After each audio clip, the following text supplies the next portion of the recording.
Magandang buhay! Welcome sa ating panibagong vlog at kayo nanonood sa Queen Haru TV. Hello mga ka-heart! Kamusta kayong lahat? Sana nasa mabuti kayong lagay sa mga oras ngayon.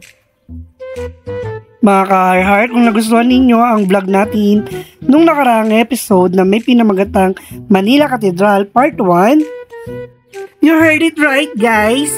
Part 1 nga nung nakaraan ng ating video na gala sa dalawang simbahan dito sa loob ng Intramuros.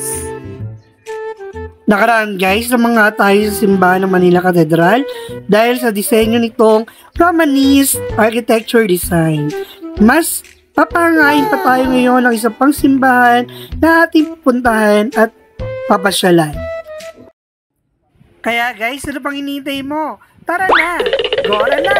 Rampa na! Dito sa Intramuros Part 2. Konting kaalaman na dapat alam mo.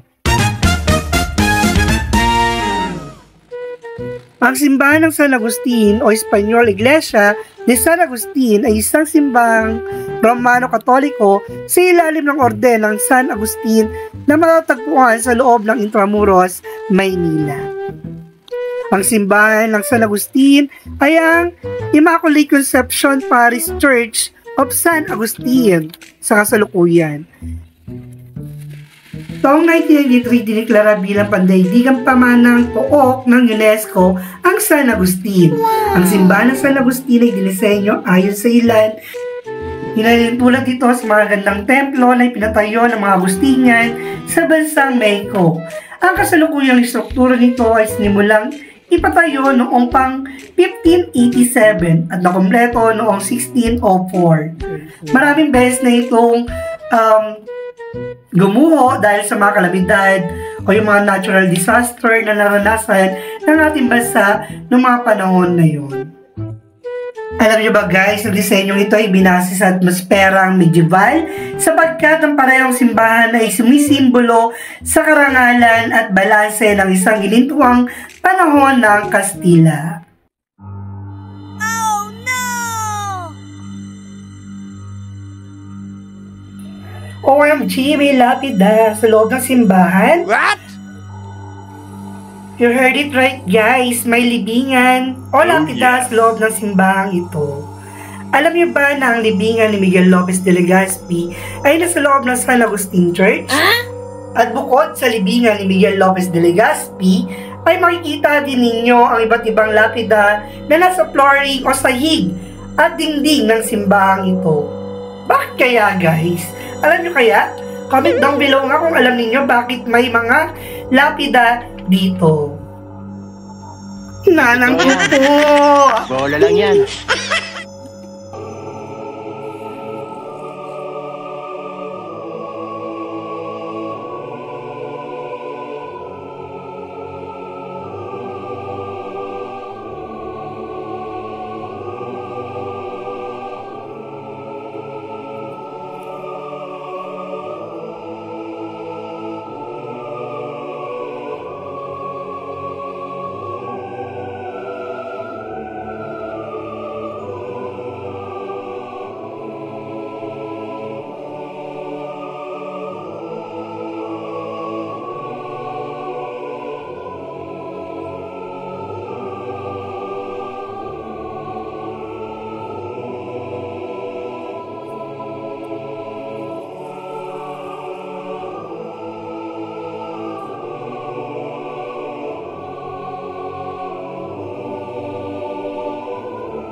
Guys, makikita nyo rito yung pinakamalaking bell dito sa loob ng Intramuros. At nasa San Agustin lang yan. At yung bell na yan, guys, 1899 pa yan, no? Kaya naman, ganun siya pinagkakaingatan. Yan, no? Mukhang mas malaki pa kay Kuray yung bell na makikita ninyo sa inyong monitor ngayon. Sa ating pag-ikot-ikot, guys, sa simbahan ng San Agustin Church, yan, napagalaman natin kung bakit may mga lapida sa loob ng simbahan. Dahil dito, sa pamamagitan daw nito, nilalagay ang kanilang lapida upang magbigay karangalan o pagkilala sa mga taong may ambag sa simbahan at lipunan.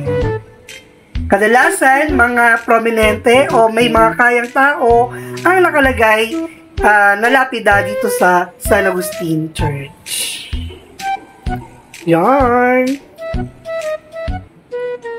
Kaya kung mapapansin nyo guys, no, napakaganda ng mga lapida na nandito sa loob ng San Agustin Church. Dahil mga prominente silang tao o mga kilala sa lipunan. Yan, no, yan si Jacobo Zobel. Ang pamilyang Zobel, ang pamilyang Ayala, nakalagay dyan ang kanilang mga lapida. What I mean is, yung mga ninuno nila. Yan. Hindi buong Ayala ha guys ha. Don't me. At kung tatanungin niyo ako guys, kung ano ang lihim ng simbahan nito, actually wala naman talaga siyang lihim. Ang lihim nito yung mga deboto o yung mga taong nangangalaga sa simbahan ito upang mas lalong patatagin ang simbahang ito.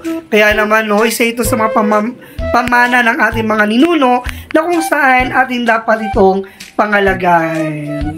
At syempre, kinakailangan din natin itong ingatan. Nang sa ganoon, mas makita pa ito ng mga susunod na henerasyon.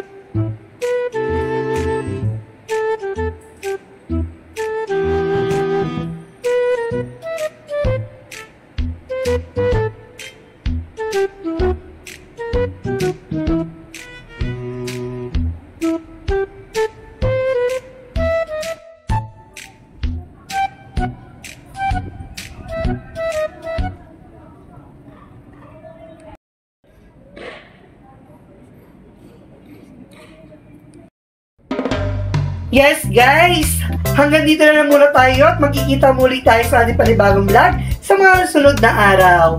Pero oops, bago tayo tuloy magwakas, don't forget to like, share, and subscribe at pakiclick na din ang ating notification bell para lagi tayong updated sa mga bago nating video. Lagi ninyong tatandaan guys, gumala hanggat bata at malakas pa. Diba? Para mas ma-enjoy naman natin ang masarap na buhay! Oh, yes. So, hanggang dito na naman tayo mga guys, ha? Paalam!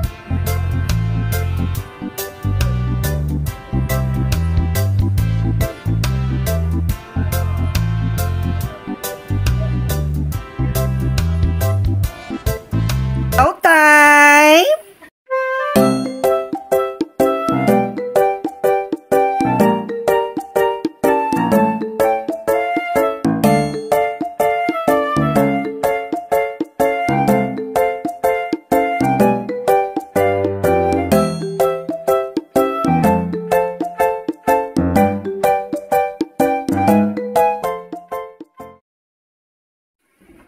Thanks for watching! Subscribe!